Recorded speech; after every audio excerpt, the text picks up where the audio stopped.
इनसे मिलिए।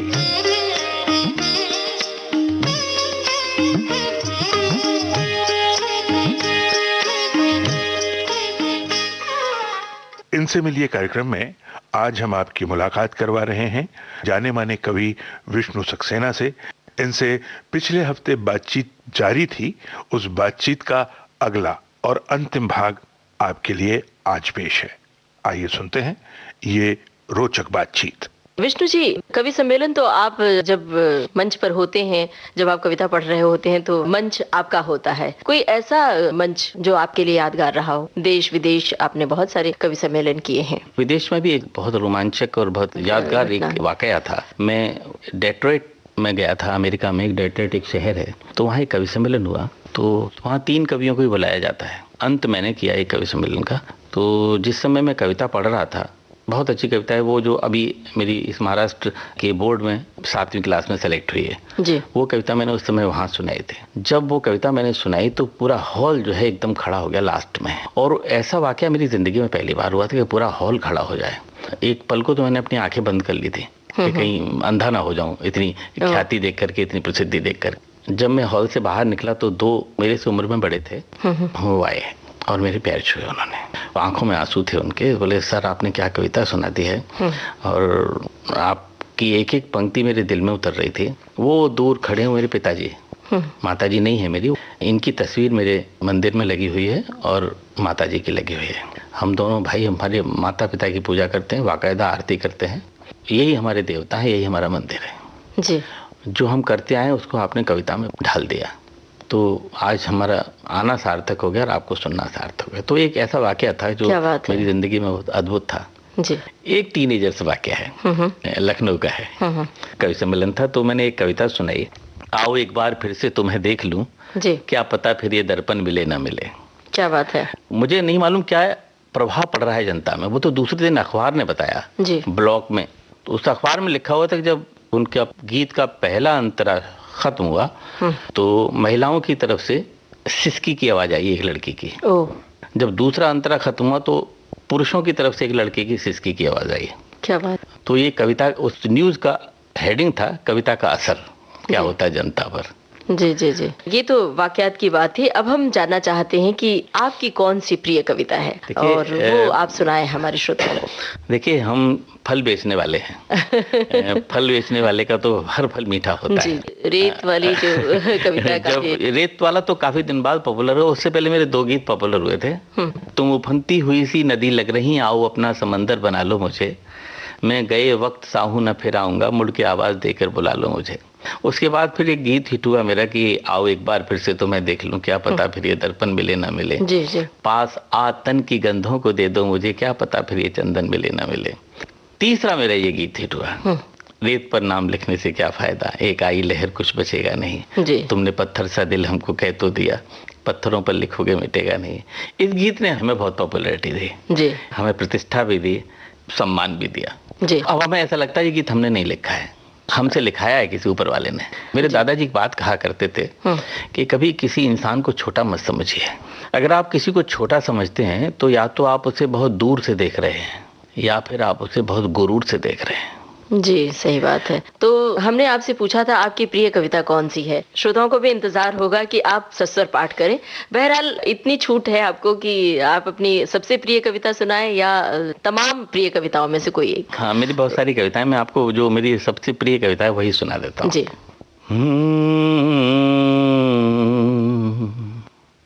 रेत पर नाम लिखने से क्या फायदा, एक आई लहर कुछ बचेगा नहीं, तुमने पत्थर सा दिल हमको कह तो दिया, तुमने पत्थर सा दिल हमको कह तो दिया, पत्थरों पर लिखोगे मिटेगा नहीं, रेत पर नाम लिखने से क्या फायदा। मैं तो पतझड़ था फिर क्यों निमंत्रण दिया, ऋतु बसंती को तन पर लपेटे हुए, आसमान में लिए प्यास तन में लिए, कब शरद आई पल्लू समेटे हुए, और तूने फेरी निगाहें अंधेरा हुआ, तुमने फेरी निगाहें अंधेरा हुआ, ऐसा लगता है सूरज उगेगा नहीं, रेत पर नाम लिखने से क्या फायदा। बहुत खूब, बिल्कुल मंत्रमुग्ध होके हम सुन रहे थे और सचमुच प्रेम का एक नया रूप सामने ला दिया। विष्णु जी, एक जमाना था जब कवि सम्मेलनों का जलवा हुआ करता था, वो जलवे कम हो गए हैं, आप क्या कहेंगे इस बारे में? जलवा उतना ही है, लेकिन जो लोगों का जमावड़ा है जी, वो जरूर कम हुआ है। उसका कारण है मीडिया। जी, अब लाइव टेलीकास्ट होने लगा, तो लाइव टेलीकास्ट जब हो रहा है तो क्यों आदमी वहाँ आएगा जहाँ कवि सम्मेलन हो रहा है, वो अपने रजाई में बैठ के कवि सम्मेलन सुनेगा घर में। हाँ, इलेक्ट्रॉनिक मीडिया ने बहुत लॉस किया है। फायदा ये हुआ है कि बहुत दूर दूर तक पहुँच गए हम लोग, और नुकसान बस ये हुआ है कि श्रोता कम हो गए। अब तो वही लोग आ पाते हैं जिनको बहुत ज़्यादा लाइव देखने का शौक है। जमावड़ा, जो आपने एक बात कही कि एक जलवा हुआ करता था, पहले मनोरंजन का माध्यम नहीं थे जी, अब मनोरंजन का साधन हो गया कवि सम्मेलन। और मनोरंजन देखिए तो उसका आइकॉन है सबसे बड़ा फिल्म। एक फिल्म 3 घंटे से ज्यादा नहीं देखी जा सकती, शॉर्ट फिल्मों का जमाना आ गया। तो जितनी कम समय होगा उसमें ज्यादा आनंद लेना चाहता है कि जल्दी दूसरा काम करें। इसी वजह से कवि सम्मेलन 3 घंटे का शो हो गया है जी। तो बताइए कि क्या कुछ कोशिश की जानी चाहिए, क्योंकि एक बार फिर से साहित्य का दौर लौट रहा है, तो ऐसे में कुछ प्रयास किए जाने चाहिए कि वो जलवे फिर से वापस आए। हाँ, बिल्कुल होना चाहिए। इसमें एक तो पत्रिकाएं अपना योगदान दोबारा स्थापित कर सकती हैं कि अगर पत्रिकाएं निकलना शुरू हो जाएं तो लोगों के सामने आएंगी तो लोग पढ़ेंगे। आज भी ऐसा नहीं है कि किताबें लिखना बंद हो गई हैं या किताबें छपना बंद हो गई हैं।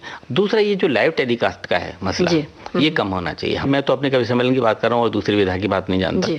जहाँ जहाँ लाइव टेलीकास्ट होता है वहाँ श्रोता कम आते हैं जी। इसलिए अब हम लोगों ने ये करना शुरू कर दिया है कि हम लाइव कैमरे जो है बंद करा देते हैं, और ज़्यादातर तो वैसे जो कैमरे हमको रिकॉर्ड करते हैं उनको भी बंद करा देते हैं, क्योंकि हमारी जो कविताएं, जो फेमस कविताएं हैं या जिनको हम खास लोगों के बीच में सुनाना चाहते हैं, वो भी जनता के लिए सार्वजनिक हो जाती है और फिर उसका क्रेज खत्म हो जाता है। नुकसान हुआ है। बहरहाल, हम आपकी किताबों के बारे में जानना चाहते हैं, हमारे श्रोताओं को बताइए। मेरी 3 किताबें आ चुकी हैं। मधुबन मिले न मिले मेरी पहली किताब थी, जिसमें मेरे गीत ही गीत थे। दूसरी किताब थी खुशबू लौटाता हूँ मैं, उसमें भी गीत ही थे। और तीसरी किताब हम 3 लोगों ने मिलकर छापी थी, उसमें भी मेरे गीत थे। चौथी किताब, उसमें मैंने संकलन किया है उन गीतकारों का जो बच्चन जी से लेकर के अब तक के जितने पॉपुलर गीतकार हुए हैं उनकी पॉपुलर कविताओं का जी। और अभी 3 किताबें पाइपलाइन में है। चलिए, हम शुभकामनाएं कर रहे हैं, इंतजार भी कर रहे हैं। और अब कवि गीतकार नीरज जी से आपके मेल मुलाकात के किस्से होंगे बहुत सारे, तो कोई यादगार बात बताइए छोटी सी। नीरज जी मेरे आइडियल हैं जी। नीरज जी मेरे आदर्श रहे, उनको सामने रख के मैं कविताएं सोचता हूँ, लिखता हूँ। क्या बात है। और वो कैसे पॉपुलर हुए उनकी एक एक एक्टिविटी पे मैं ध्यान रखता हूँ जी। इसलिए नीरज जी से मेरी मुलाकात होती रहती है और हमें बहुत मोहब्बत करते हैं। वो अपने इंटरव्यू में कहते भी हैं, पत्रकार उनसे पूछते हैं कि नीरज जी आपके बाद फिर कौन है इस मंच पर जो ध्वजा को पकड़ेगा, तो निर्विकार रूप से कह देते हैं कि विष्णु सक्सेना इस समय मंचों पर हैं, और जिस जलवे से मैं सुनाता था उसी जलवे से आज वो भी सुनाते हैं। तो मुझे उम्मीद है कि विष्णु सक्सेना इस गीत की परंपरा को आगे बढ़ाते रहेंगे। तो हमारे लिए इतना बड़ा गीतकार बातें बोल देता है तो हमारे लिए बहुत बड़ी बात है। नीरज जी हमें बहुत कभी कभी टिप्स देते रहते हैं, जैसे यही बात कही थी कि मुश्किल लिखना बहुत आसान है, आसान लिखना बड़ा मुश्किल है। कभी कभी और भी बातें बता देते हैं कि कविता कैसे लिखी जानी चाहिए, उसके एक सीन बनाना चाहिए। वो समंदर का दृश्य है तो समंदर की बातें आनी चाहिए, लहरें आए हैं, रेत आए, उस पर कंकर आए, उसके बाद फिर जो पूरा बंद है वो समंदर की ही आसपास घूमना चाहिए जी। हम बगीचे में जा रहे हैं तो फिर फूल, कलियां, पत्तियां, कांटे, इन सब का जिक्र होना चाहिए। गुलशन की अगर बात हो रही है, बड़ी बारीक बात आपने कही है। और इसी बारीक बात से मेरे जहन में ये बात आई है कि आज जो कविता का दौर है उसमें से छंद गायब हो रहा है, तुकबंदी कहीं कहीं है, कहीं कहीं गायब है। तो ये जो गद्य कविता का दौर है, समकालीन कविता, इसके बारे में आप क्या कहेंगे?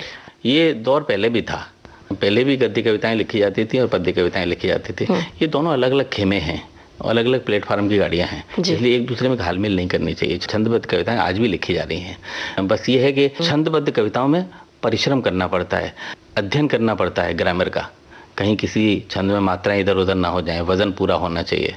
गद्य कविता में वजन की जरूरत ही नहीं है, लिखते चले जाइए यूं ही।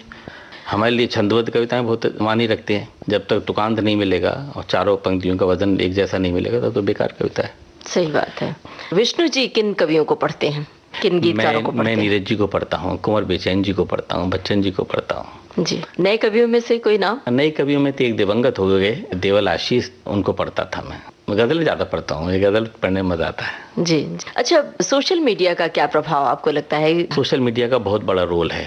ऐसे बहुत सारे बच्चे जो कविताएं लिखा करते थे, उनके पास प्लेटफॉर्म नहीं था अपनी प्रतिभा को दिखाने का, वो सोशल मीडिया के माध्यम से अब सामने आ गए कि हम भी कविता लिखते हैं। भले आपको पसंद है तो लाइक कर दीजिए, नहीं पसंद तो छोड़ दीजिए जी। तो उसको अपने एक प्लेटफॉर्म तो मिल गया, वो अपनी कविताएं दिखा तो सकता है, सुना तो सकता है।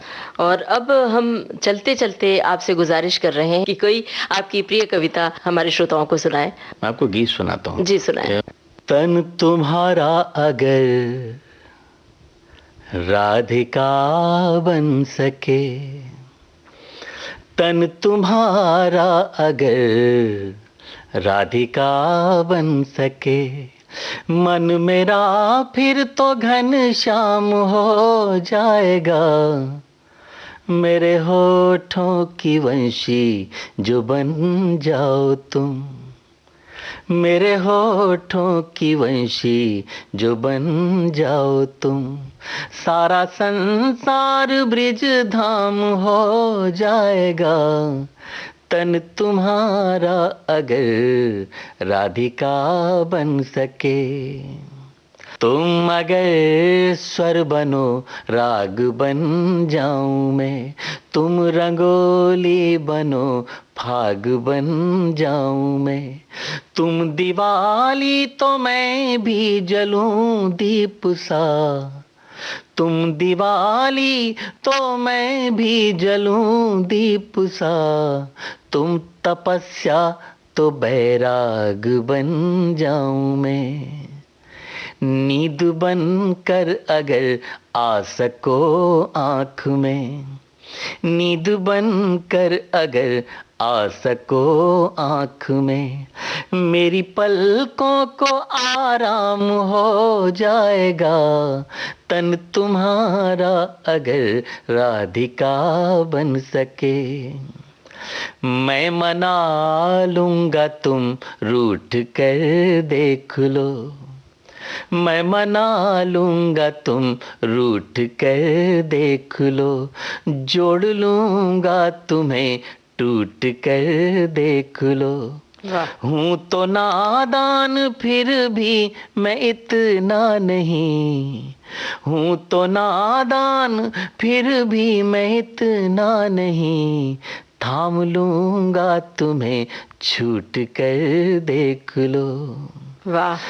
मैं तो बस नौजवान शायरों से, नौजवान कवियों से और नौजवान बच्चों से बस यही कहना चाहूँगा कि ज़िंदगी में कभी निराश न हो, पॉजिटिव रहें, सकारात्मक बने रहें, हमेशा अपने माता का, पिता का, गुरु का सम्मान करें। हमको मोहब्बत ही बांटनी चाहिए, चंद सांसों में जितनी मोहब्बत बिखेर सकते हैं बिखेर लें। बिल्कुल, बड़ी उम्दा बात कही है। मोहब्बत के फूल खिलाएं सब लोग। और विविध भारती के स्टूडियो में विष्णु जी आप आए, हम आपका तहे दिल से शुक्रिया अदा कर रहे हैं। नमस्कार। बहुत बहुत धन्यवाद आपका। नमस्कार। जाने माने कवि विष्णु सक्सेना के साथ ममता सिंह ने जो बातचीत की, उसका दूसरा और अंतिम भाग आज हमने आपको सुनवाया। इनसे मिलिए कार्यक्रम में। कार्यक्रम के लिए तकनीकी सहयोग महेश वर्मा से मिला। प्रस्तुतकर्ता हर्षवर्धन गवई।